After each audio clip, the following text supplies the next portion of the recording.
How to add a product to cart on AliExpress. Now if you want to add a product to your cart in order to buy it later or just the purpose of saving it, you just simply need to open the website of aliexpress.com, or you can use the mobile application of AliExpress, and then you need to open the product which you would like to save or add to cart.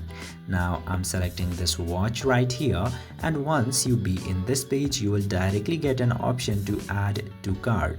You just simply need to tap to the button of add to cart, and then again tap to add to cart. After selecting the colors, quantities or size, whatever suitable option is available there in your product, just simply select that and then tap to add to cart.